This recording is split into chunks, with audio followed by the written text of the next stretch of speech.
con el auspicio de Súbete a tu próximo Jabal. Presentamos 24 tarde. Miércoles 6 de diciembre, bienvenidos y bienvenidas a 24 tarde en una jornada altamente noticiosa y lamentablemente, Andrés Vial, con noticias que no nos gustaría dar, porque todas las noticias o la gran mayoría tienen que ver con la muerte o el asesinato de este niño de 5 años en la comuna de Padre Hurtado. Sí, comenzamos con esta tragedia que enluta al país. Este niño, tan solo 5 años, que fue asesinado en esta comuna, el sector poniente de la capital. Otros 2 adultos también recibieron balazos y uno de ellos se encuentra internado con riesgo vital. Tenemos nuestros equipos apostados, tanto en el mismo hospital con Fabián Collado, y también las reacciones políticas, lo que ha generado, incluso habló el presidente Boric en el sur. De eso vamos a estar recogiendo esa información junto a Sofía Carrizo. Sí, vamos a partir con Fabián Collado, que tiene todo el detalle de lo que ocurrió, también cómo está la comuna de Padre Hurtado, cuáles son los efectos justamente en esa zona de Santiago. Fabián, estamos contigo.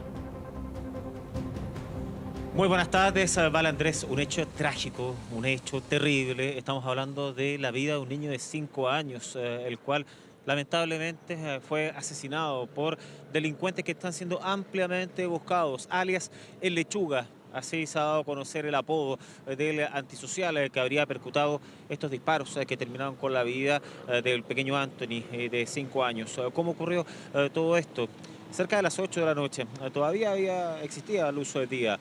Este sujeto, que es individualizado por parte de los vecinos del sector como narcotraficante, que sería conocido, que a su haber le habría quitado la vida a otras personas en el mismo sector de la calle Violeta Parra de la comuna de Padre Hurtado, habría llegado en un vehículo hasta este domicilio, habría percutado varios disparos en contra del inmueble, habría tenido como blanco al padre del niño de 5 años. Posterior a aquello, él regresa en una segunda oportunidad y nuevamente percuta varios impactos, disparos que atravesaron el portón de acceso, y es ahí cuando 3 personas terminaron heridas. Estamos hablando del niño de 5 años junto a su abuelo de 52 y un vecino de 43. Luego los delincuentes, él o los delincuentes, arrancaron en dirección desconocida, y es ahí cuando se le prestó los primeros auxilios a quienes se encontraban baleados por este delincuente.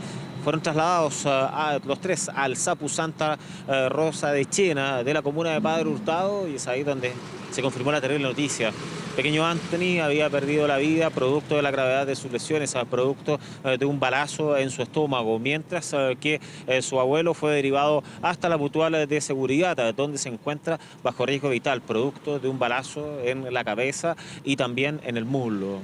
Hay varios antecedentes investigativos que está realizando el Ministerio Público. Por lo anterior, Carabineros en un primer minuto cerró el área, estuvo custodiando el lugar ahí en calle Violeta Parra, y se determinó que era del crimen organizado esto. Por lo mismo, el equipo especial del crimen organizado y homicidios de la Fiscalía Nacional lideró la investigación y determinó que fuera la Brigada de Homicidios de la PDI, los cuales estuvieran realizando todos los peritajes investigativos. De hecho, ya estaría individualizado quién habría percutado los disparos, este sujeto, alias El Lechuga. De hecho, además de esa teoría o la línea investigativa que están desarrollando, que les comentábamos anteriormente, tampoco se descartan otras, según antecedentes que han proporcionado algunos testigos, algunos vecinos del sector.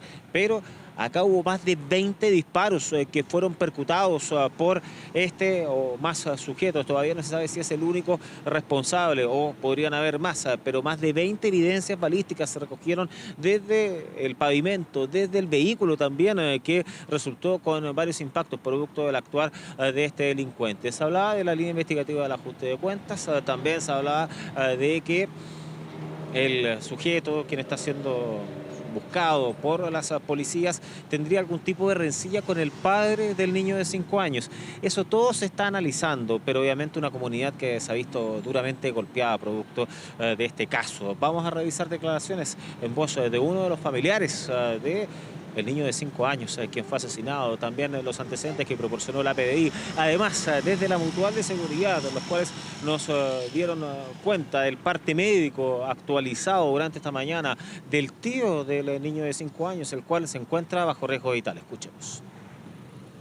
Por último, él tiene que invitar a una persona a pelear, no sé, pero fue fome lo que hizo. A él le pegaba un balazo a un cabro chico que está recién creciendo. Pero lo único que le digo yo es que se pongan la mano en el pecho nomás al hombre ahí y que vea ahora que se dé cuenta que mató a un cabro chico inocente, nada más. Efectivamente, el núcleo familiar se encontraba al interior de su domicilio y en un momento determinado, al escuchar o advertir unos disparos, salen a observar qué es lo que había sucedido y es en ese momento cuando algunos de los familiares son lesionados, quienes posteriormente son trasladados a diferentes centros asistenciales, falleciendo, como ya lo dije, el menor. Actualmente se encuentra en la unidad de cuidados intensivos, se mantiene en extrema gravedad, está siendo manejado por los especialistas del Hospital Clínico de la Mutual de Seguridad, están tomándose las imágenes y viendo actualmente qué situación tiene para el futuro, ya que está en una situación de extrema gravedad. Hay 3 aristas investigativas acá.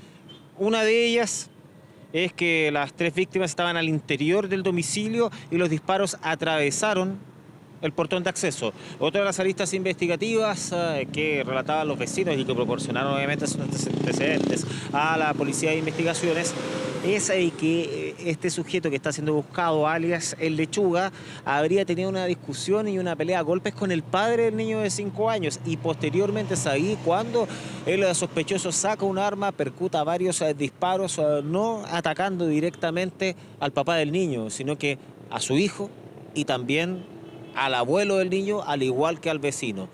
La tercera teoría, que es la que al menos mantiene la APDI como una de las más fuertes, es que efectivamente nunca se enfrentó este sujeto, iba en movimiento, percuta los disparos en una ocasión, luego regresa en el vehículo en una segunda oportunidad y en ese intertanto habían salido a ver por qué estaban tirando balazos en la vía pública. Es ahí cuando resultan afectadas estas 3 personas, lamentablemente, con la muerte del niño de 5 años. En el sector, les decíamos, la comunidad está muy golpeada en Padre Hurtado. Tienen temor a entregar muchos antecedentes. ¿Por qué? Fíjense que ellos lo que nos comentaban, primero, de que este mismo sujeto sería eventualmente el responsable del asesinato de 2 personas, también por una lucha territorial del narcotráfico, para poder apoderarse de ese territorio en la venta de droga. Además, también podría estar vinculado al incendio de una propiedad. Mucha gente que no quería que este sujeto estuviera apoderándose del sector, porque ni siquiera residía por el lugar, sino que él viviría en el sector sur de la región metropolitana, en los alrededores de San Bernardo, el Bosque, la Cisterna. Pues bien, aquello está siendo analizado de todas maneras, pero los vecinos estaban con mucho temor y esperan que de una vez por todas tengan más seguridad, que es lo que nos decían. Ya habían ocurrido otros hechos de violencia. Tenía que existir la muerte de un niño de 5 años para que fueran tomados en cuenta. Vamos a revisar esas declaraciones. Y a las 7, 8 de la noche ya no puedes salir a la calle. No puedes salir a la calle. Es súper complicado. Se sabe que ahora no hay respeto por nadie. Entonces ahora no respetan ancianos, no respetan niños, nada. La maldad ya está multiplicada, como se dice, y ya no hay nada más que hacer. Pucha, no. Hasta yo estoy en shock a pesar que uno ha visto de todo, pero el niño ya llegaron lejos con eso, ¿cachai? El mismo tipo es una banda, si este tipo no trabaja solo y aquí, ¿para qué lo va a meter? Aquí tiene sapo. Aquí hay gente que se vende por droga por él. Pero no podemos hablar más porque usted sabe que después ustedes se van y nosotros quedamos acá, ¿me entiende? El temor de los vecinos de la calle Violeta Parra, la comuna de Padre Hurtado, los cuales se han visto constantemente de frente con la delincuencia, de frente con balaceras en medio de niños que están circulando y lamentablemente uno de ellos ahora es protagonista, uno de ellos fue asesinado. Los restos del niño Anthony fueron derivados hasta el Servicio Médico Legal de la región metropolitana de Santiago para poder realizar la autopsia de rigor, pero de todas maneras posteriormente van a ser derivados hasta el Servicio Médico Legal de Melipilla, donde en definitiva va a ser entregado el cuerpo a sus seres queridos para poder empezar con los velatorios de esta triste partida. Desde la Municipalidad de Padre Hurtado le consultamos al alcalde respecto a estos hechos de violencia. No es algo aislado. ¿Se acuerdan ustedes que hace un mes aproximadamente le estábamos contando respecto a una mujer que fue asesinada por un ajuste de cuentas, mujer que estaba vinculada a las drogas y que era conocida por sus videos de redes sociales? Ocurrió en el epicentro de Padre Hurtado y fueron muchísimos los disparos. Ahora también en otro sector de la comuna, más de 20 disparos y un niño de 5 años se terminó asesinado.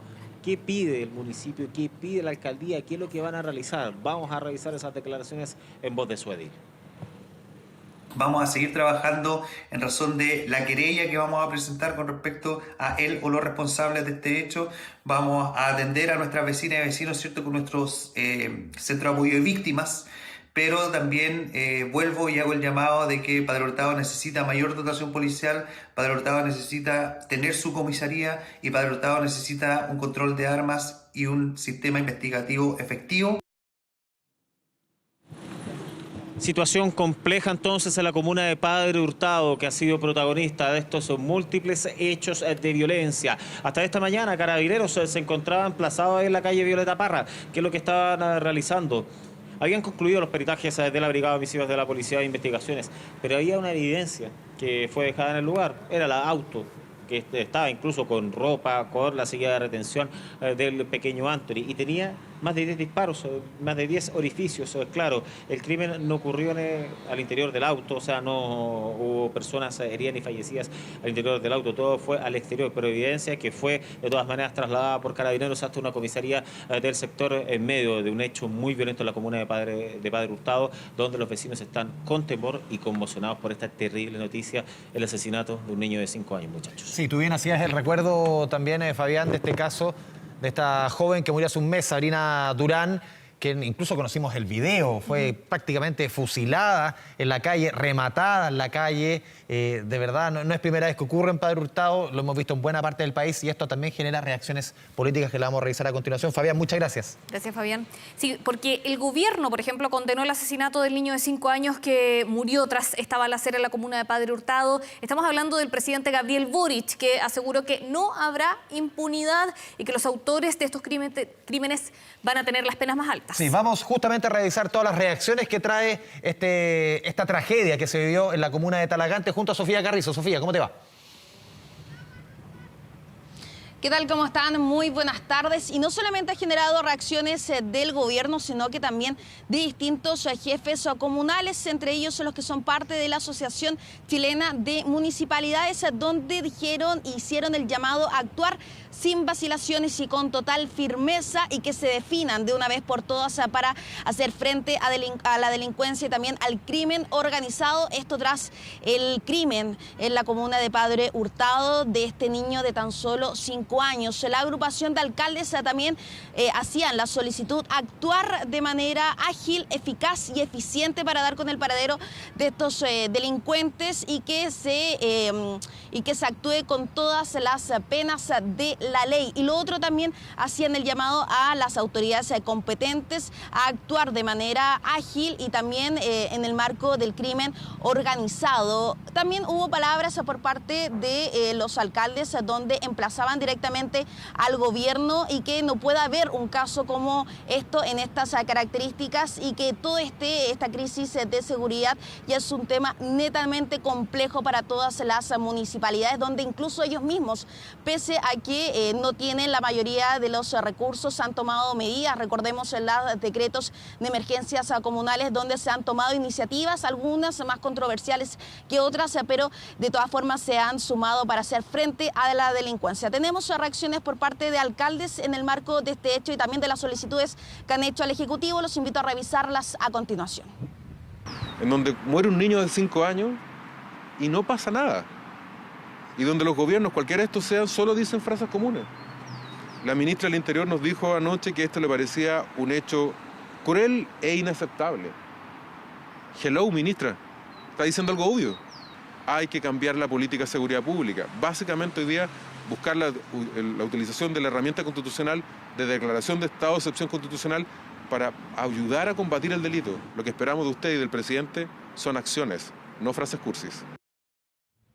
Así que aquí hay muchas personas y muchas entidades que están cumpliendo muy mal sus labores. Ojalá que no tengamos que llegar a un estado de emergencia de la región, pero si seguimos así vamos a tener que llegar a eso. Uno no puede vivir en una situación de emergencia permanente. Lo que tiene que tener, ¿no es cierto?, son personas e instituciones que hagan bien la pega. Hay muchas cosas por hacer, no todas ellas requieren ley. Muchas de ellas requieren solamente la voluntad y el convencimiento de que las cosas hay que hacerlas.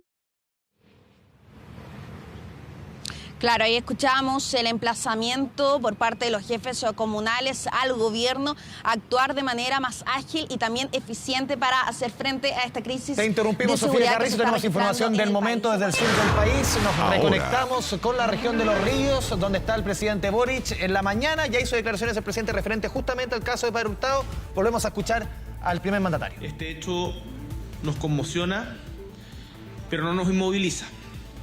Lo mismo con lo sucedido en Talagante.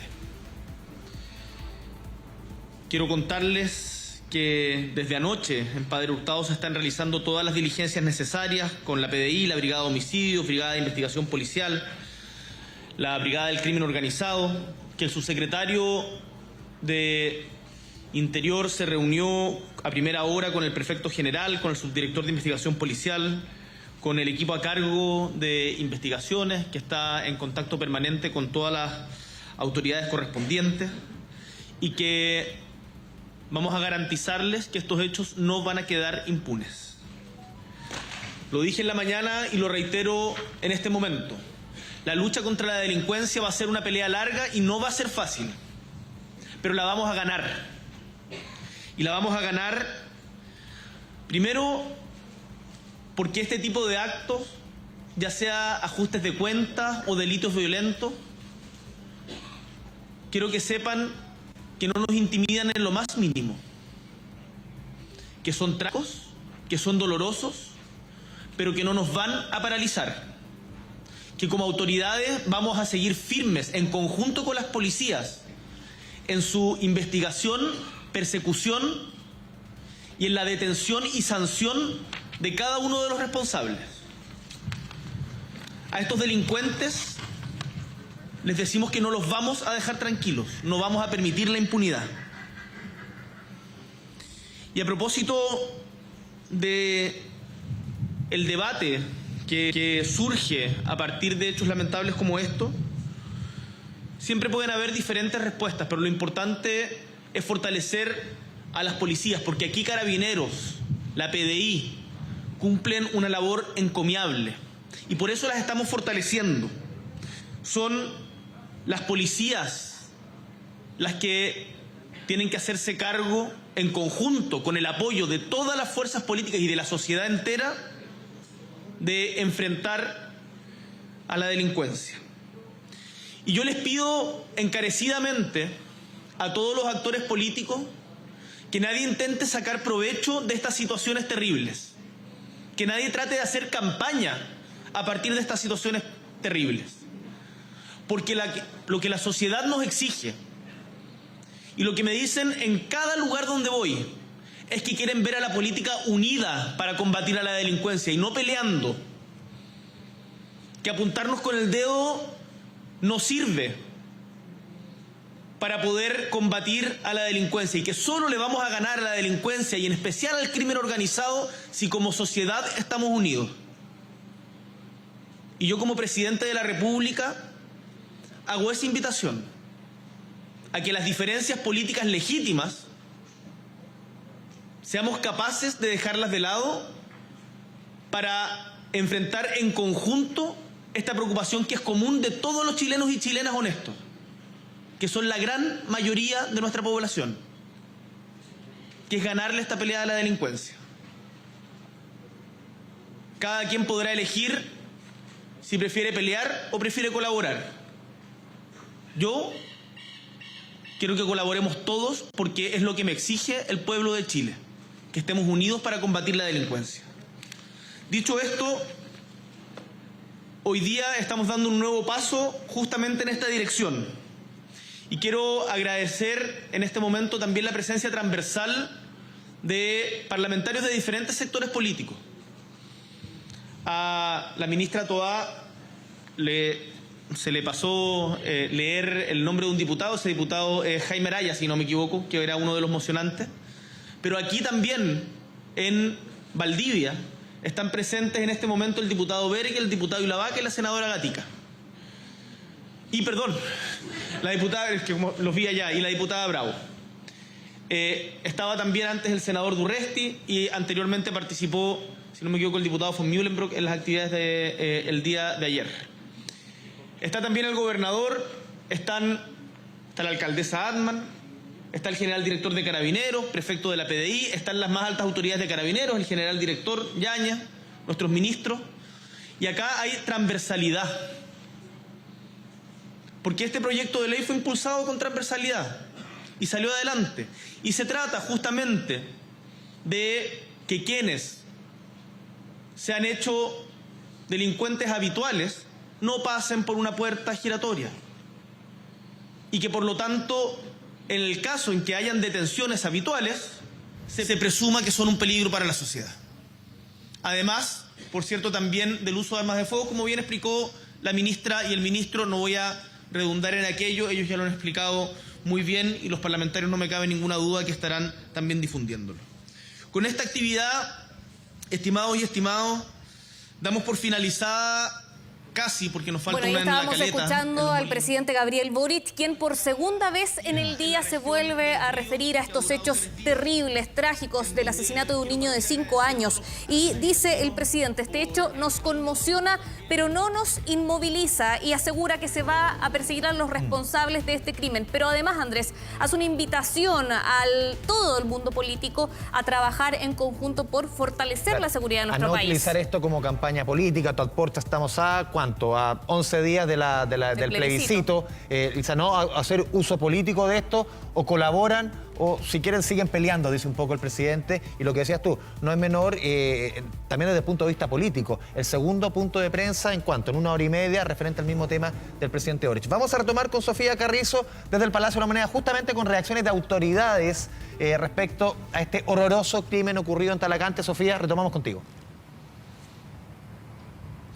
Claro, ¿y qué tal? ¿Cómo están? Y me sumo finalmente a las palabras que decía el presidente de la República, Gabriel Boric, que en este caso hay sentido de urgencia y por lo mismo a primera hora de esta mañana se reunió la Brigada de Homicidios Metropolitana de la comuna de Ñuñoa de la Policía de Investigaciones, el subsecretario del Interior Manuel Monsalve, la delegada presidencial y también obviamente funcionarios de la PDI en el marco de ver cómo hacer frente a este hecho y cómo también ha ido avanzando esta investigación que es de carácter reservada. Pero hacía un punto también ahí el subsecretario del Interior, Manuel Monsalve, que hay que tomar puntos y también medidas para hacer reducción de los homicidios, entre ellos que no debe haber ningún tipo de impunidad, precisamente de que se puedan y que caigan finalmente las más altas penas de la ley. Lo otro también señalaba que hay que haber mucha más fiscalización de armas, que tiene que haber netamente una persecución a aquellos que tienen órdenes de detenciones vigentes,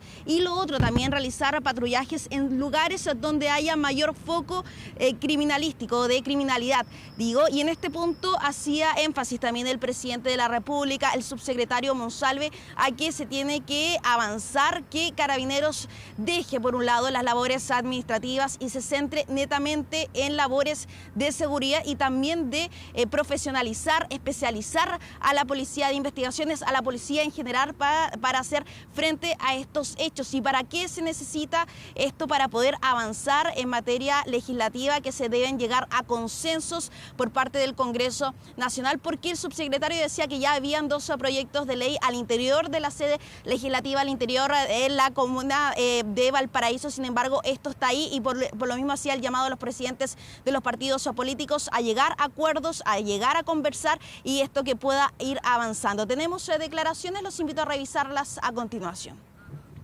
Si queremos más carabineros en las calles, para que haya patrullaje, yo invito a todos los sectores políticos a que lleguemos a un acuerdo para sacar de Carabineros todas las labores administrativas, todas. Eso permitiría que Carabineros estuviera en la calle y no cumpliendo funciones administrativas. Eso requiere un acuerdo para financiarlo. Yo invito a todos los actores políticos a profesionalizar la Policía de Investigaciones, para tener una institución aún más profesional para perseguir los delitos. Esos son los acuerdos que requiere el país. Profesionalicemos la PDI, saquemos la función administrativa de Carabineros, y a quienes estén de acuerdo con esto, y que es una política necesaria en Chile, les invito a ponernos de acuerdo en el mecanismo de financiarlo. Claro, además de ponerse de acuerdo a poder financiarlo. Bueno, obviamente condena generó este lamentable crimen de este niño de 5 años en medio de esta balacera, donde hubo palabras de manera transversal, donde incluso hacía el llamado el presidente de la República y que garantizaba a la ciudadanía que no iba a haber ningún tipo de impunidad en contra de los presuntos autores de este lamentable crimen, y que, ojo, también hacía el llamado a que hacer frente a la lucha contra el crimen organizado. Va a ser una pelea larga, va a ser una pelea difícil, que van a haber golpes, pero que finalmente se va a ganar. Y obviamente también hacía el llamado al mundo político a no aprovecharse de esta lamentable situación y tampoco a sacar réditos políticos. Andrés y Vale. Sí, Sofía, un día intenso con esta noticia en donde el presidente, lo hemos dicho, sale 2 veces a hablar en menos de 2 horas ahí en el marco de su gira en la región de Los Ríos. Es una señal. Es una señal política. También se refirió a este hecho la ministra Toá, el subsecretario Monsalve. Hay reuniones, los alcaldes están pidiendo más medidas, y no solo por la muerte, el asesinato de este niño, sino que hace días atrás ya este tema estaba presente. El estado de excepción comunal se venía pidiendo hace rato desde La Reina, desde la Florida, de varias comunas. Sofía Carrizo, muchas gracias. 13 horas con 26 minutos. Vale, ¿nos vamos a la pausa? Vamos a la pausa, ya regresamos. 24 tarde. Ya llegó el Black Week de Cruz Verde, la ayuda que estabas esperando. Apúrate, es hasta el 7 de diciembre en Cruz Verde, cruzverde.com y en la app. Volvemos con las informaciones a 24 tarde. Nicolás Cepeda reconoció haber mentido en el primer juicio en su contra. Admitió que viajó a Francia para ver a Narumi Kurosaki, lo que contradice el testimonio que dio en la primera instancia. Flavia Cordela nos amplía la información desde Vesoul, Francia. Hola, Flavia. ¿Cómo están?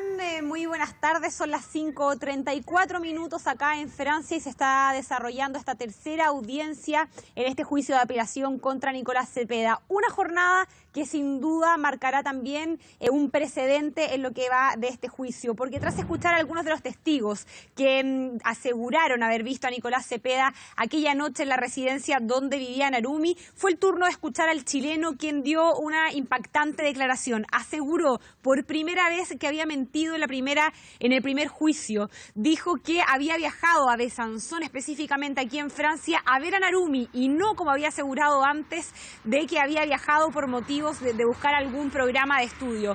Esto marcará sin duda también algo importante en la investigación en este juicio de apelación, porque Nicolás Cepeda admite que mintió ante los jurados, y esto va a quedar, por cierto, por escrito también en todo este proceso. Unas declaraciones que llamaron la atención y que tras el receso, luego de estas declaraciones, el padre de Nicolás Cepeda salió rápidamente de acá de la corte, y a diferencia de lo que había sido en oportunidades anteriores, no quiso hablar con la prensa, se vio un poco molesto. Quiero que pasemos a revisar ese momento en que Humberto Cepeda sale de la corte luego de que Nicolás admitiera que había mentido. No, preguntarle cómo vio los testigos. No hay comentario. Humberto, Nicolás acaba de decir que... No hay comentario, Estepao, no hay comentario. ¿Por qué ahora no quiere hablar, Humberto? Voy a hablar, pero más tarde, ¿ok? ¿Qué le ha parecido a los testigos? Voy a hablar más tarde. Vamos a hablar. Ok. Que estén bien. Esas declaraciones se dieron luego de que una mujer testificara, la persona que dijo que había visto a Nicolás Cepeda una de las noches cercanas a la desaparición de Narumi en la cocina de la residencia. Dice que lo reconoce claramente porque habló con él, que esta persona que se encontraba en la cocina, que estaba de rodillas llorando y en una actitud un poco rara, dice ella, tenía los ojos claros, al igual que Nicolás Cepeda, y dice que que no hablaba francés perfecto y que hablaba un inglés con un acento un poco americano. Fueron parte también de lo que dicen las testigos. Quiero que pasemos a revisar parte de las declaraciones que pudimos obtener de esta misma testigo, incluso, que habló con nosotros luego de declarar ante los jueces. Escuchemos. Je rentre dans la cuisine, je le trouve, il était triste, il était peiné. Entré a la cocina y lo vi. Estaba triste, muy triste. Quería ayudarlo porque pensé que podía ser un estudiante que estaba sufriendo. Estoy segura que era él porque hablamos. Tenía los ojos hinchados y todo el pelo desordenado. Le pregunté qué le pasaba y me respondió en español.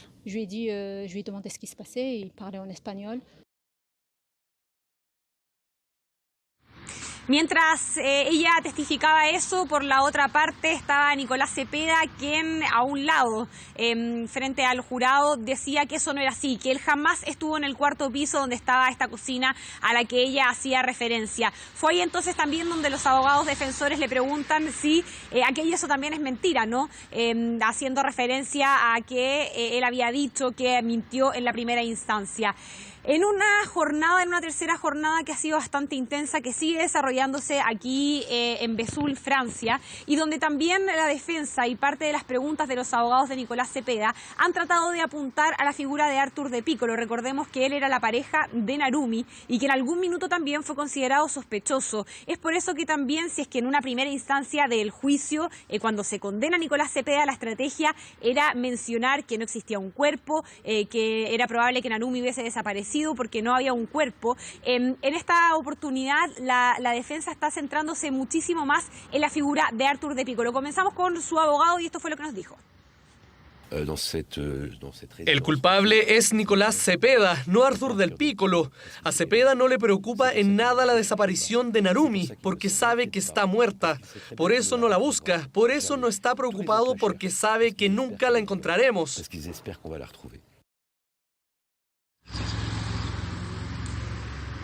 Hace pocos minutos atrás también testificó una de las mujeres clave en esta investigación, una mujer inglesa que lo hizo de forma telemática. Ella es de las personas que declaró tras la desaparición de Narumi que había escuchado fuertes gritos de mujer.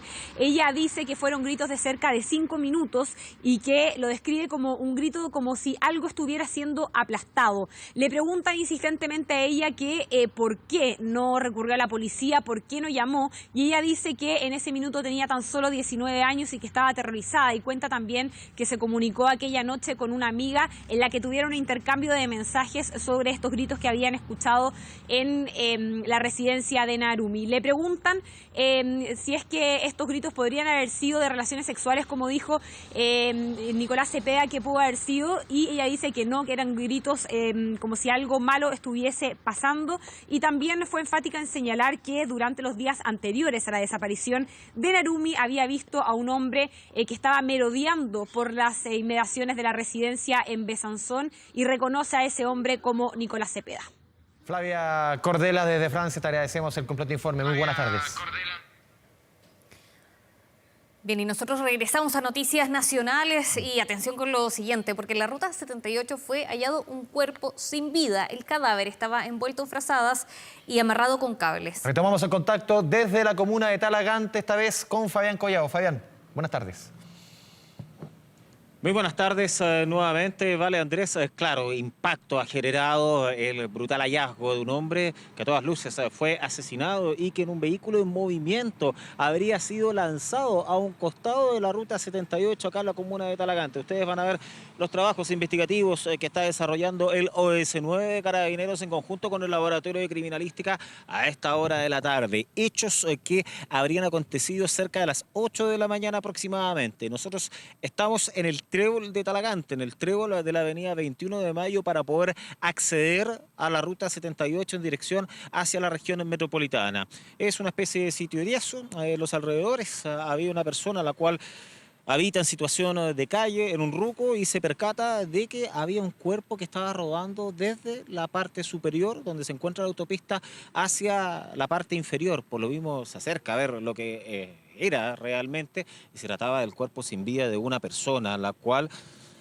estaba envuelta con cables y además con frazadas. Por lo mismo inmediatamente se contactó con Carabineros para poder realizar la respectiva denuncia, y cuando la policía uniformada de la 23ª Comisaría de Talagante llega hasta este lugar, confirma el brutal hallazgo del cuerpo de un hombre sin vida, y que todo apuntaba de que había intervención de terceras personas, pero no se podía sacar el cuerpo mientras que no se determinara por parte de la Fiscalía cuál de las policías iba a trabajar. Con los indicios que ya habían, el equipo contra el crimen organizado y homicidio se hizo cargo de la investigación, la lideró y de hecho determinó que fuera el OS9 conjunto con el Laboratorio de Criminalística de Carabineros, los equipos especializados de la Policía Uniformada, los cuales se desplegaran en el lugar con el fin de poder corroborar varias situaciones. Por ejemplo, un hecho que se descartó tempranamente era de que el fallecido se pudiera tratar de quien está siendo buscado por el crimen del niño de 5 años en la comuna de Padre Hurtado. Aquello fue rápidamente descartado. Lo que se sabe es de que el fallecido tiene 30 años aproximadamente y todavía no hay antecedentes respecto a quienes lo arrojaron desde la autopista hacia este sector del trébol de la ruta 78. Lo fundamental, imágenes de cámaras de seguridad que existen en el peaje que podrían individualizar al menos la patente y ahí poder seguir una línea investigativa al respecto. Quiero que pasemos a revisar declaraciones que proporcionó quien realizó la denuncia a Carabineros, la persona en situaciones de calle impactada por lo que pudo observar y además luego que fue clave su llamado a Carabineros para poder dar a conocer este brutal crimen. Escuchemos. Resulta que yo me voy temprano hacia la plaza y vengo a ver mis rucos, 20 por las 8 de la mañana, encuentro el bulto que son puras fresadas y como una situación de calle encontré empecé a desamarrarlo con una cortapluma y dándome cuenta que había un cadáver. Entonces, es parte del relato. De hecho, la persona que ustedes estaban escuchando proporcionó varios antecedentes como testigo a Carabineros, los cuales están desplegados en este lugar. Luego de que el Laboratorio de Criminalística ya pudiera sacar las frazadas y estos cables que mantenían amarrado el cuerpo de la víctima, se pudieron percatar que el fallecido tenía signos de haber sido golpeado. No habían indicios de que haya sido baleado ni apuñalado, pero sí un modo de operar que no conocíamos de las bandas organizadas. Habría sido estrangulado, según los indicios que maneja hasta esta hora al menos de la tarde Carabineros, antecedentes que fueron proporcionados al Ministerio Público. Un crimen que impacta de todas maneras, por lo mismo se está viendo dónde le habrían quitado la vida, desde dónde provenían, desde comunas como Melipilla, por ejemplo, Talagante, los alrededores, en dirección hacia la región de Valparaíso, en dirección hacia San Antonio. La verdad que se desconoce y por lo mismo todavía se mantiene desplegado todo este operativo en este sector de la región metropolitana. Revisemos declaraciones en voz del Ministerio Público, al igual que de Carabineros y del alcalde de la comuna. La dirección de la investigación está a cargo de ECO, ¿cierto? Y lógicamente se van a realizar todas esas indagaciones y todas esas primeras, ¿cierto?, diligencias indagatorias de empadronar testigos, de efectuar un registro de cámara y también tener la cooperación de lo que es la ruta, porque ellos tienen cámaras en el lugar. Tiene algunos golpes, pero que no son la causa de muerte. No está identificado todavía, estamos en este momento con el ABOCAR levantando las huellas dactilares para efecto de lograr una identificación. La data de muerte sería entre las 12 horas del día de ayer y las 12 de la noche. La causa de muerte podría ser ahorcamiento. Nosotros lo que esperamos es que se haga prontamente justicia, que se esclarezcan los hechos, que se establezca la responsabilidad de quienes han cometido estos delitos y que se les aplique las sanciones más severas y ejemplificadoras posibles. La investigación todavía no cesa. Es un lugar que es poco transitado por peatones. Por lo mismo llama la atención que desde un vehículo en movimiento lo hayan arrojado en medio de frazadas, además de que le habrían quitado la vida estrangulándolo. Un modo de operar que no lo habíamos visto en medio de estos crímenes que han golpeado acá en la región metropolitana, muchachos. Sí, llaman la atención, conmocionan, Fabián, y bueno, esperemos ahí que avancen las investigaciones también para aclarar qué ha pasado. Gracias por el despacho. Buenas tardes.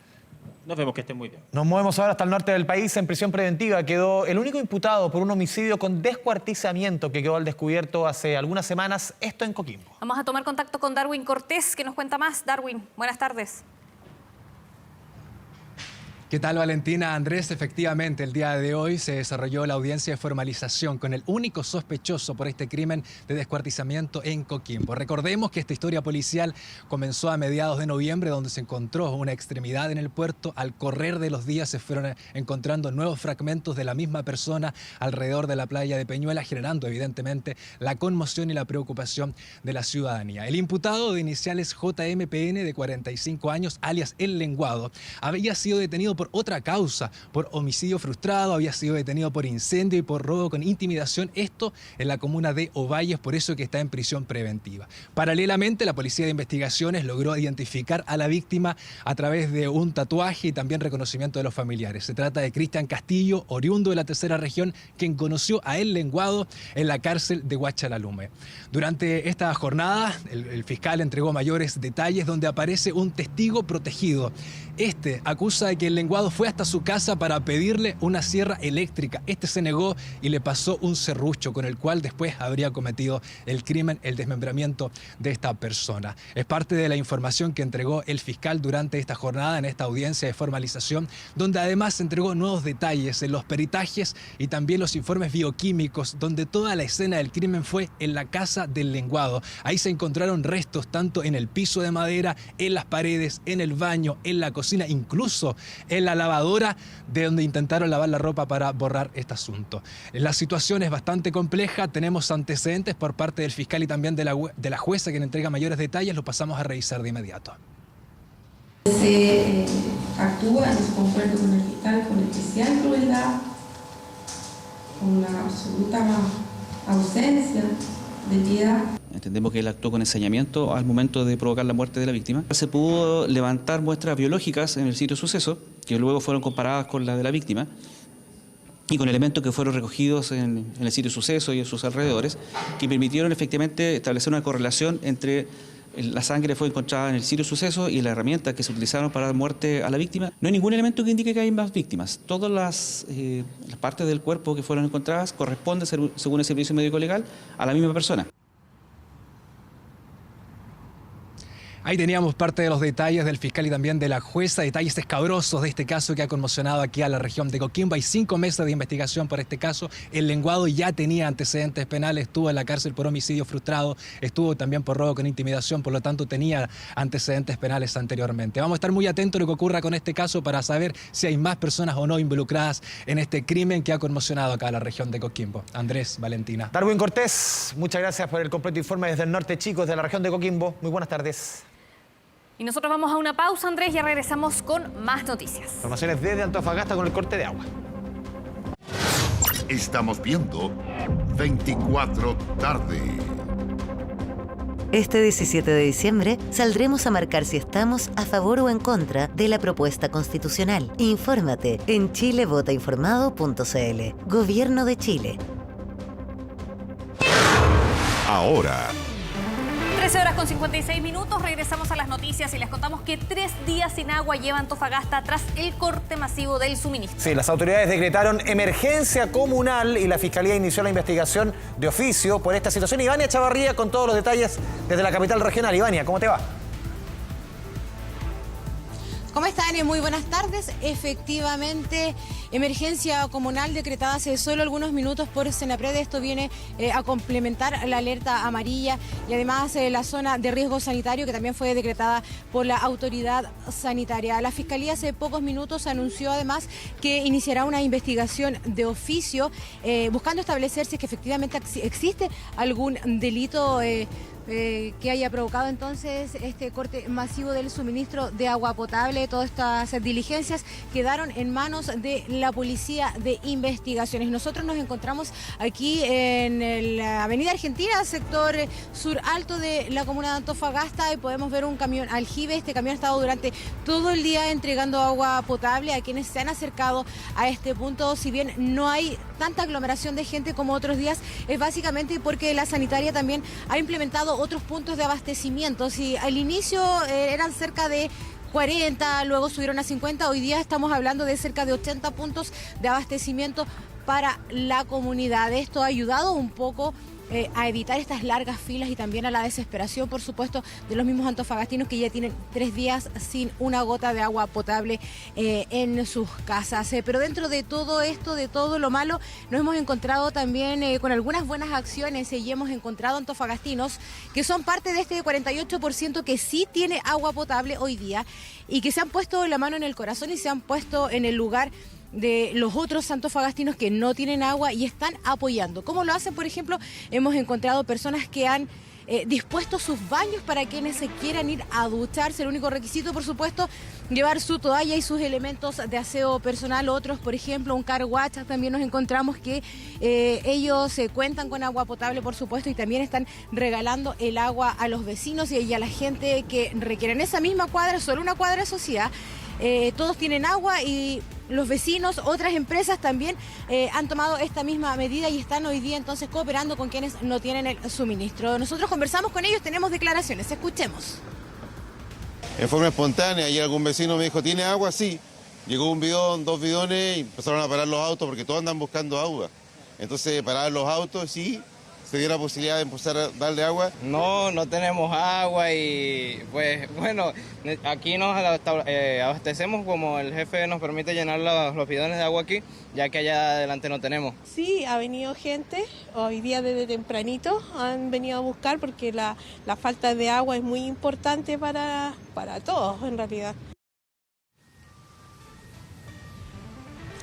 Veíamos entonces estas personas que han sacado mangueras desde sus casas, desde sus lugares de trabajo, apoyando entonces a otros vecinos que hoy día lo están pasando, por supuesto, bastante mal. Durante esta jornada, además, en Antofagasta estuvo presente y en la misma planta desaladora viendo un poco cuál es la situación ahí, cuáles son los trabajos que se están realizando.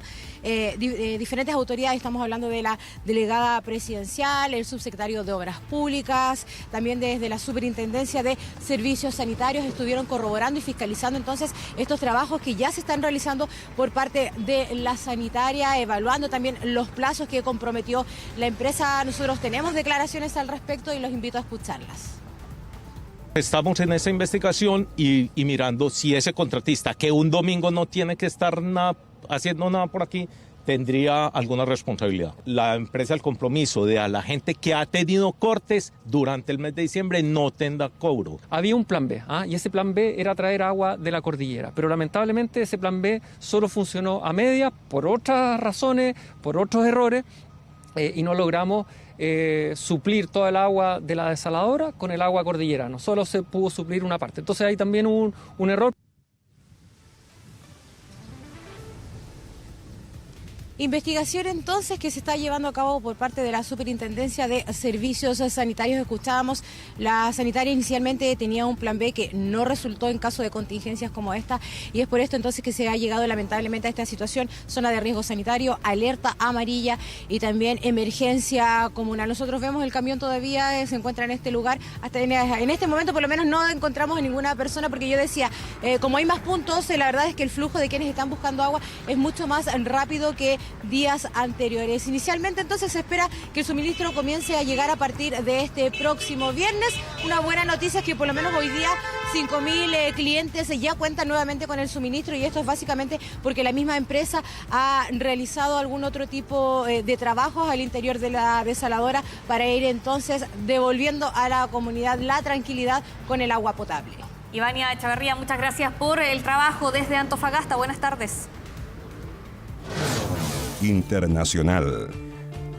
Revisamos la información del mundo con la expectación puesta a nuestro vecino del norte, el Perú, porque en cualquier instante va a ser liberado el expresidente de ese país de 85 años, Alberto Fujimori.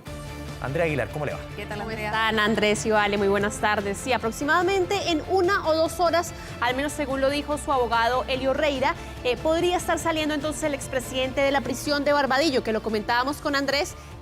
Prácticamente una residencia presidencial, si uno lo puede decir en Perú, porque está también Pedro Castillo, Alejandro Toledo, y entonces el expresidente de 85 años estaría próximo a salir en las próximas horas, sería entre 3 y 4 de la tarde, hora nuestra, 2 horas menos tenemos en Perú, y estaría saliendo además en un lugar en donde se han concentrado sus partidarios, para celebrar obviamente que él finalmente haya recibido de vuelta ese indulto. Andrea, explícanos ¿por qué sale libre un personaje como Fujimori? Para muchos, claro, un presidente democráticamente elegido, pero terminó siendo prácticamente un dictador allá en el Perú. Lleva muchos años en la cárcel por delitos de lesa humanidad, por delitos de derechos humanos, el caso de la Cantuta, el caso de la Universidad San Marcos. Claro, tiene que ver, Andrés, con la decisión que toma el Tribunal Constitucional en Perú y que finalmente habla de devolverle el indulto que se le había dado en 2017. Recordemos que en ese momento se le había dado a Pedro Pablo Kuczynski y finalmente era restituirle este derecho. Recordemos que en varias oportunidades la Corte Interamericana de Derechos Humanos ha vuelto a poner el punto justamente sobre eso, sobre las violaciones de derechos humanos que cometió Alberto Fujimori durante esa década de gobierno que tuvo entre 1990 y el año 2000 y finalmente volver a decirle a las víctimas que esto no había sido en vano. Se han dado de cierta forma manifestaciones a favor como las que estamos viendo en pantalla y hay que ser claros, Fujimori es todo un personaje para el peruano. Finalmente uno quiere o odia a Fujimori, pero no es indiferente finalmente para los peruanos esta figura. O sea, lo vimos, el fujimorismo en general, en el Perú goza de buena aceptación hasta el minuto. O sea, lo vemos en las últimas elecciones. Keiko Fujimori, su hija estuvo ¿a cuánto? A pocos miles de votos de ser por primera vez ella electa, pero el fujimorismo, como dices tú, es una forma de hacer derecha también muy particular, muy del Perú, muy popular, muy cercana a los barrios bajos.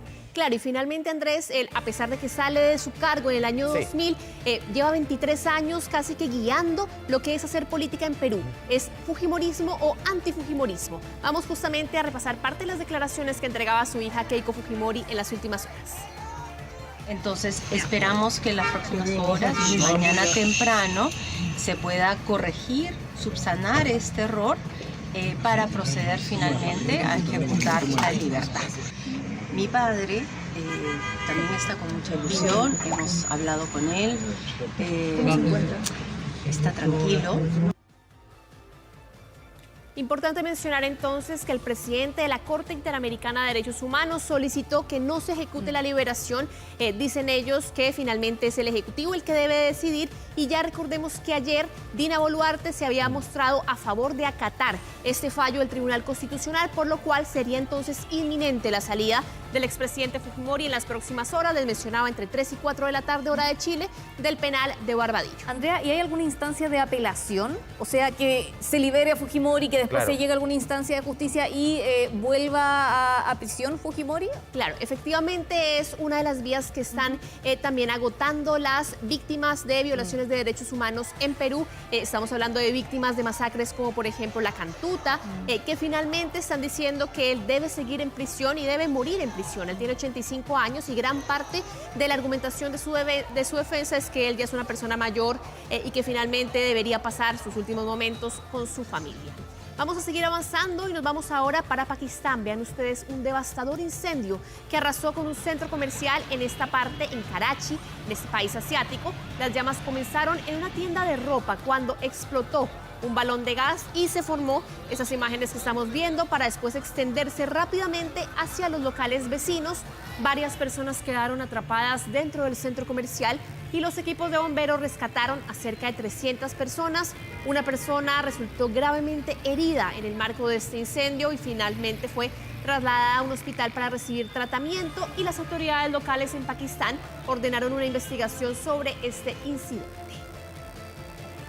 Y vamos a volver a la región para hablar de un tema también que tiene muchas sensibilidades en estos momentos. Tiene que ver con lo que ha hecho Venezuela en las últimas horas, porque el gobierno de Nicolás Maduro anunció la creación de una zona militar de defensa en un territorio que es disputado con Guyana y que hay que decirlo, es prácticamente el 70% del territorio de Guyana. Un territorio además que es muy rico en recursos, que es rico en petróleo, que es rico en gas y que finalmente anoche Nicolás Maduro sorprendía al anunciar justamente lo que él llamaba el estado de Esequibo, prácticamente apropiándose de ese territorio.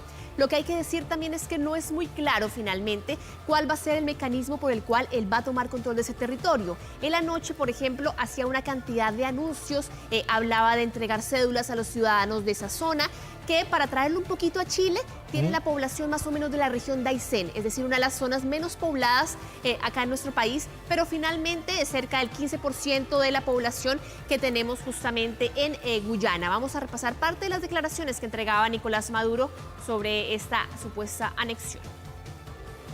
De manera inmediata procedan a crear la división PDVSA Esequibo y CBG Esequibo y de inmediato procedamos a conceder las licencias operativas para la exploración y explotación de petróleo, gas y minas en todo el área de nuestra Guayana Esequiba.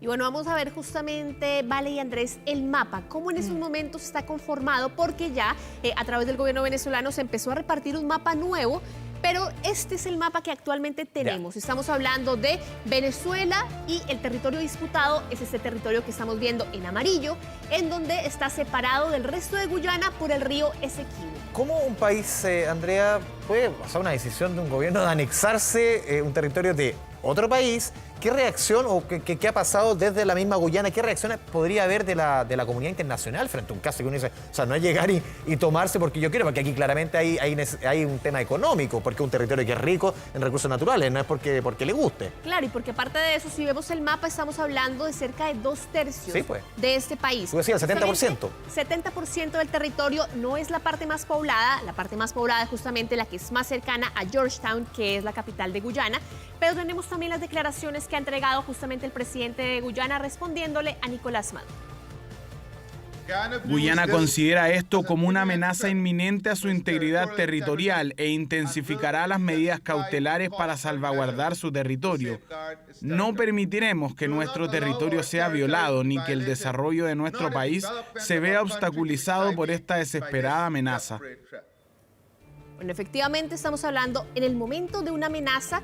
Ayer lo que hacía Nicolás Maduro es decir que se iba a crear una zona de defensa, pero de momento no hay un movimiento de tropas que creo yo podría ser un punto de quiebre en este conflicto que finalmente se genera, recordemos, a partir de esta consulta que inicialmente era no vinculante, en donde se le preguntaba a los venezolanos por 5 puntos, entre esos si querían la creación de un Estado, si había un tema aparte, porque esto es absolutamente histórico, es más de un siglo de una demanda que tiene Venezuela para, de cierta forma, decir que esto les pertenecía a ellos. Finalmente, cuando ellos se independizan de España, ese territorio era de ellos, pero los ingleses toman otras decisiones y finalmente se termina creando entonces Guyana. Vamos a seguir avanzando también en materia internacional para revisar lo que está sucediendo. ¿Perdón? No, siga. Taylor Swift, claro. Vamos a cambiar completamente de tema y vamos a ver justamente lo que está pasando, porque la persona del año es justamente Taylor Swift y tenemos la portada de lo que ha sido justamente este nombramiento, porque normalmente la persona del año está muy asociado a políticos, a científicos. Sí. Hemos visto también nombres de la tecnología como Jeff Bezos, como Mark Zuckerberg, pero muy pocas veces a cantantes. Y lo que hace este año la revista Time es el editor en jefe, dice que es una cantante que era un caso muy raro porque era la escritora y además la heroína de su propia historia, que era parte también de lo que daba los argumentos justamente. Vamos a ver la imagen de la gráfica de esta portada que le hace Time también.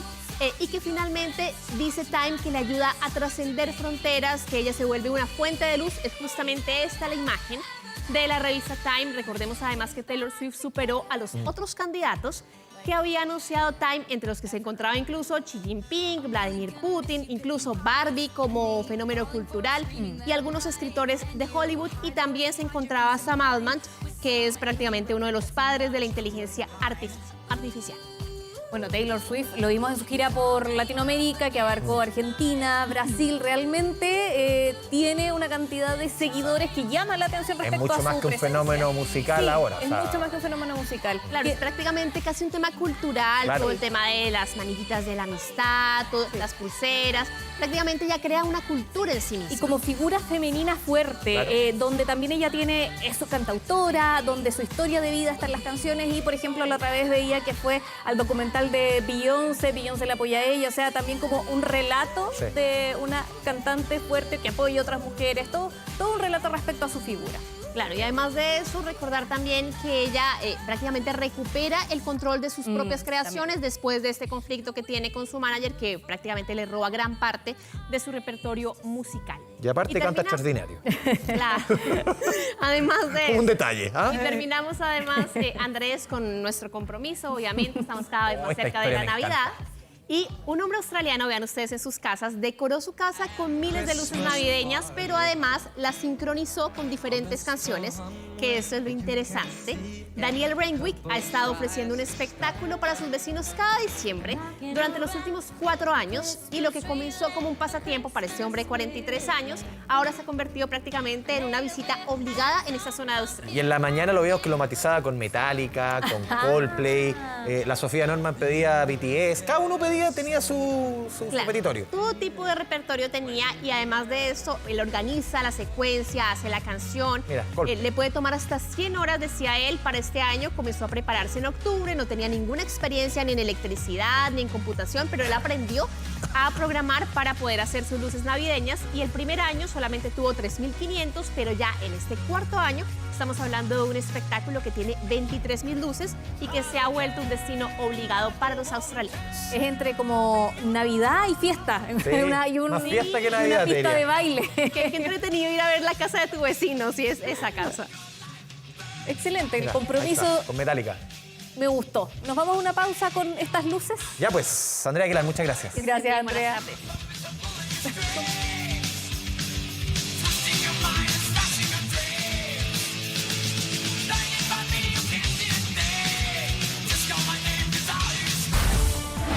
Camino al plebiscito.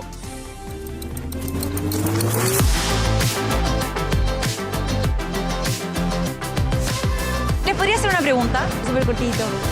La educación es uno de los principales focos en los que me gustaría informarme más para poder tomar una decisión más informada. Educación de primera edad, me refiero a los jardines infantiles, a la cuna. Si estamos bien cubiertos ahí, no debiéramos tener problemas en el futuro. Estuve en un colegio de escasos recursos, entonces me gustaría que hubiera más equidad en ese tema.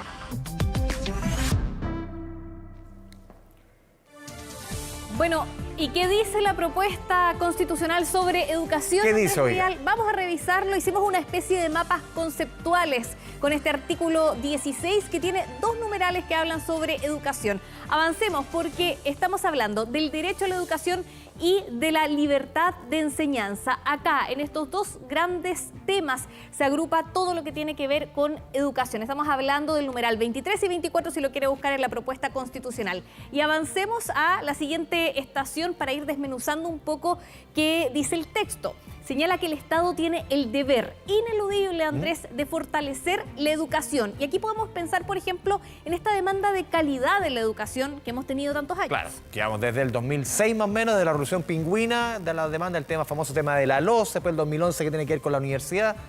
¿Cuánto? 17 años. Sí, o sea, por lo menos 2 décadas, ¿no? Sí. Hablando de educación. Además, habla de fortalecer la educación en todos los niveles educativos. Vamos a la siguiente estación porque también nos preguntamos qué pasa con la gratuidad, que también es algo que hemos escuchado en las demandas, por ejemplo, estudiantiles de años atrás, ¿cierto? El sistema, en cuanto a gratuidad, se habla de un sistema gratuito que tiene que existir en la educación parvularia, desde la sala cuna menor, en la educación básica y en la educación media. Algo que nosotros conocemos, sí, que existe el día de hoy, ¿cierto?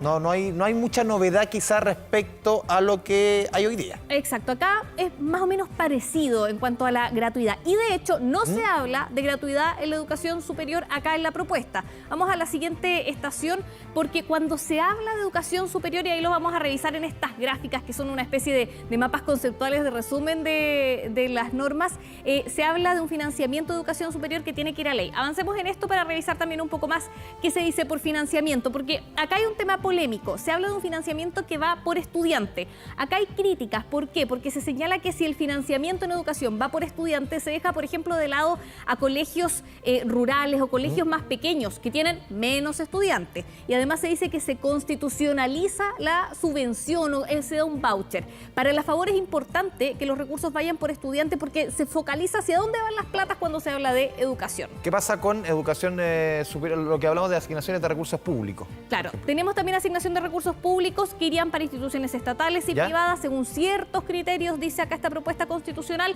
Y lo que estábamos hablando, Andrés, también respecto a la educación superior, se señala que el financiamiento de educación superior es algo que queda a materia de ley, o sea, no lo resuelve esta propuesta constitucional. Algo que es normal, no todos los temas los tiene que resolver una constitución, no tiene que abarcar todos los temas, al menos así lo dicen algunos constitucionalistas. Quizás este no ha sido de los temas que más ha generado división dentro de la discusión, ¿no? No, este no, pero este sí. El del financiamiento por estudiantes sí, porque se dice que se desprotege a algunos colegios. Eso en cuanto al en contra. Y que se constitucionaliza. Que se constitucionaliza la subvención, por ejemplo. Y vamos a la última gráfica que tenemos preparada, porque también se habla de la libertad de enseñanza como un eje de esta propuesta. Lo decíamos acá al inicio. Y acá la libertad de enseñanza tiene varios puntos en la propuesta. Se habla de la libertad de crear establecimientos educacionales, pero también proyectos e idearios educativos, eso sí, con ciertos márgenes.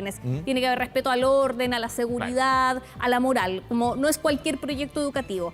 Pero en cuanto a libertad de enseñanza, otro eje es el derecho preferente de la familia de escoger el tipo de educación y escoger el establecimiento. Y acá también hay conflicto. Aquí este es un tema que siempre, por lo menos, la centro derecha y la derecha han empujado con mucha fuerza, este acápite de acá. Claro, la libertad de que los padres puedan elegir el proyecto educativo para sus hijos, que no haya una imposición desde el Estado. Eso es lo que busca, por ejemplo, en la centro derecha y la derecha. Pero, ¿qué dice, por ejemplo, la opción en contra, donde sabemos está la centro izquierda y la izquierda? ¿Cuál es la opción de elegir de una familia que no tiene recursos? ¿Cómo una familia va a elegir el colegio? Si no tengo, a lo mejor quisiera pagarle tal colegio particular, pero tiene una mensualidad que no puedo pagar. Entonces, ¿qué derecho tengo yo a elegir? Eso es lo promedio de ingreso o de sueldo en nuestro país cercano a 750.000 pesos. Y hay mensualidades que pueden ser de 500.000 pesos, por ejemplo. Exactamente. Entonces, ¿puedes elegir? No se puede elegir. Bueno, ahí está parte del debate, pero para la opción a favor es importante que se consagre el derecho a elegir, a que a las personas no se les imponga un proyecto educativo. Ese es el razonamiento un poco que hay detrás de esa opción. Y nosotros queremos, Andrés, dejar los invitados a que lean la propuesta 1, acá el artículo 16, lo decíamos, el numeral 23 y 24, y a que sigan la transmisión con nosotros, porque el domingo 17 tenemos todo desde el alba. Toda la jornada, a mediodía vamos a estar acompañándolos toda la tarde, y después en la tarde también Iván Núñez junto a Constanza Santamaría con los resultados. Una jornada completa, Chile Elige, como hacía todas las jornadas importantes de elecciones y plebiscitos durante los últimos años, que pocos no hemos tenido. Exacto, así que para que estén con nosotros en esa jornada. Vamos con la economía. Tu bolsillo. Ya, vamos a hablar de su bolsillo. Esto sí que tiene que ver con el bolsillo, pues vale, vamos a hablar de sueldo. Y le aseguro que a muchas personas las cifras que yo les voy a mostrar acá van a decir, este caballero, ¿de qué está hablando? A ver, ¿por qué? Porque se entregaron cifras hoy día, el INE, no cifras que inventé yo ni nada, sobre cuánto han aumentado los sueldos durante los últimos meses, y esto se cruza con el aumento del costo de la vida. ¿Ha aumentado más los sueldos que la inflación, por ejemplo? Y dice el INE que sí. Y ya llevamos varios meses en que los sueldos han aumentado más que el costo de la vida. Vamos con la gráfica que hemos preparado, la primera. ¿Cuánto aumentó el costo de la vida durante los últimos 12 meses? Un 5%. Esto, obviamente, considerando las cifras del IPC, que son 300 productos de la canasta, no solamente alimentos. 5% aumentó el costo de la vida durante los últimos 12 meses. De acuerdo a las mismas cifras del INE, ¿cuánto aumentaron los sueldos durante ese mismo periodo? 8,7%, es decir, muy superior al aumento del costo de la vida. Vamos con la siguiente gráfica. Eso quiere decir que el ingreso real de los chilenos aumentó de un año a otro. Ese aumento real en las remuneraciones es 3,5%. A ese 8,7% le resta el 5%, se hacen ajustes, y en los últimos 12 meses, nuestro ingreso real ha aumentado 3,5%. Y lo que mencionábamos antes, llevamos 8 meses consecutivos de alza. Y ahí es cuando muchas personas te dicen, ¿qué diantres está hablando este caballero de que ha aumentado el sueldo mucho más que el costo de la vida? No lo veo, te pueden decir. Claro, o no lo veo, o sencillamente ha sido muy inferior, porque sobre todo en familias más vulnerables el gasto se concentra en alimentos. Ahí está el fuerte del gasto, cerca de un 40, 50% en algunos casos se gasta en alimentos en los hogares más vulnerables, y eso han aumentado su precio mucho más que el promedio del IPC. Vamos a revisar la siguiente gráfica, y por eso esa sensación, esa percepción no es tal. ¿Cuánto aumentó la canasta básica de alimentos? Vamos a ver si el IPC fue un 5%, la canasta básica de alimentos aumentó un 10,7%, más del doble que el IPC, bastante más que el aumento de los sueldos. O sea, los alimentos son casi 80 de casi 300 productos que tiene el IPC, pero son sin lugar a duda los más sensibles, son sin lugar a duda donde se concentra el consumo, sobre todo de la población más vulnerable. Mañana, tempranito, a las 8 de la mañana, vamos a tener cifras del IPC del mes de noviembre y se espera en torno a un 0,2-0,3% ya definitivamente con una inflación que se bate en retirada. Recordemos que el año pasado teníamos cifras, vale, a esta misma fecha cercanas al 12, al 13% anual de IPC. Hoy día ya tenemos un 5%. El año pasado teníamos cifras más altas en 30 años. Hoy día, afortunadamente, la situación se va normalizando. Está contenido un poco la inflación. Sí, pero todavía se siente difícil, sobre todo por lo que muestras ahí de la canasta de alimentos, ¿ah? Sí. Y lo que nos cuentas en relación a las personas que tienen menos y cómo lo afectan los alimentos. Sigamos hablando de alimentos, pero navideños. Eso, yo quiero hacerte una pregunta. ¿Pan de Pascua con o sin fruta confitada? ¿Cómo te gusta el pan de Pascua? Sin fruta confitada. Sin fruta confitada. Sí. A mí me gusta completo. ¿Sí? Con tutti. Sí, con todo. El rubro de... Mira, nuestro editor nos dice que también le gusta con todo porque si no parece queque. Es verdad, sí, es verdad. Pero tiene otro saborcito. Pero bueno, el rubro del pan de Pascua eligió al mejor pan de Pascua de Chile. ¿Y quién va a estar si no que don Dan Linares? Que donde hay comida, ahí está. Sí, en la imagen están los 5 finalistas del concurso del mejor pan de Pascua 2023 y por cierto también la ganadora, la flamante ganadora, la señora Patti de la panadería de la Florida, que es el primer lugar, la flamante ganadora de este concurso que se ha llevado una serie de premios, por cierto el reconocimiento, y nos vamos a acercar de inmediato a conversar con ella porque es la ganadora de este concurso, orgullosa y muy contenta, ¿no? Oh, estamos emocionada, terrible. Y aquí está el pan de Pascua. Como decía, la receta no se tranza, no se le dice a nadie. Exactamente, todavía lo hago yo. Después cuando muera voy a venir de arriba a hacerlo. Oiga, ¿cuántos años, dedicada a este rubro, con este tipo de productos? Más de como 35 años trabajando, sí. Y el pan de Pascua me dio para agrandar la pastelería. Así que soy agradecida del pan. Oiga, y aquí en este caso, fruta confitada, sin fruta confitada. ¿Cuáles son las características de su pan? La garantía que tiene es que es fruta deshidratada, no es otra fruta, es piña, ciruela, damasco turco, ¿cómo se llama? Naranja, que la preparo yo misma, todo, y las pasas. Aprovechemos la pantalla de TVN, diga la dirección, ¿dónde está la panadería? Para los que no lo conocen ahí en la Florida. Estamos en la Florida, Colombia, 8775. Paradero 18 de 18. De 18, sí. Y ahí va a tener entonces además un distintivo, porque se le ha entregado un distintivo de que aquí está el mejor pan de Pascua 2023. La dejamos ahí orgullosa, contenta con todo este concurso que se ha realizado por parte de Indupal. Me voy a alcanzar un poquito para conversar con Juan, uno de los encargados ahí, presidente de esta organización que ha tenido la difícil misión de escoger el mejor pan de Pascua. Que decía anteriormente, ha ido cambiando en el tiempo. Ya no se hace con levadura en muchos casos, ¿no? Y también la propia fruta confitada ha ido modificándose. Sí, bueno, este concurso este año participaron 93 panaderías. De los 5 finalistas, el número 3, que lo pueden apuntar ahí, el único pan de Pascua con levadura. ¿Ya? Hoy día se ha perdido un poco la tradición del pan de Pascua con levadura. Que este que está acá, que sacó el segundo lugar, ¿eh?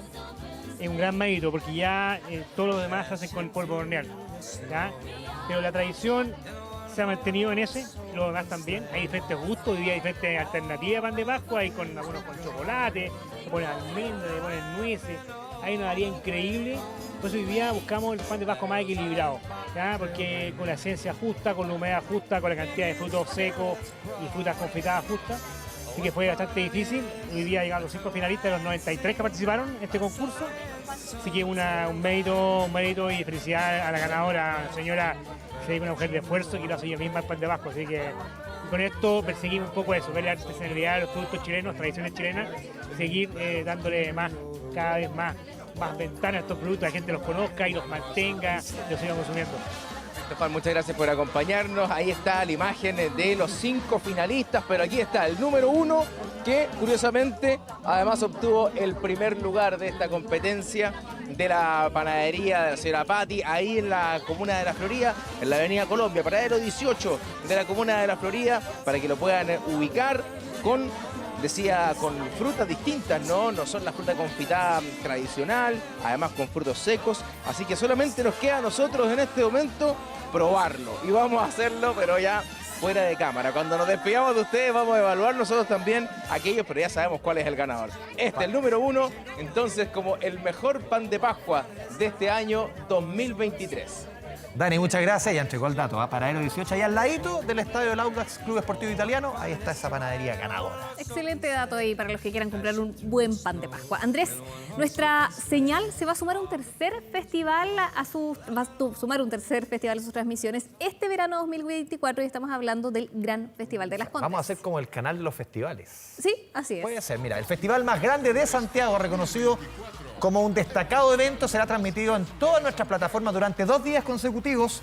Se espera la asistencia de más de 20.000 personas por día en este gran espectáculo. Sí, está programado para llevarse a cabo los días 26 y 27 de enero en el Parque Padre Hurtado. La parrilla del festival aún no está confirmada por parte del municipio, sin embargo, adelantaron que asistirán artistas para todas las edades. Las autoridades municipales han extendido la invitación no solo a vecinos de Las Condes, sino que también a todos los habitantes de las comunas que quieran participar en esta celebración. Tenemos animadores también, Ivette Vergara, y nuestro amigo personal, don Gonzalo Fulvio. Excelente. Vamos con declaraciones. Estamos muy contentos de hacerlo por primera vez en este canal, en TVN. Nos tiene muy emocionados también que gracias a la señal internacional podamos llegar a chilenos que no están en nuestro país y que viven hace mucho tiempo en el extranjero. Esperamos por noche a más de 20.000 personas, una parrilla que no podemos adelantar, pero lo bonito de este festival es que es un festival familiar.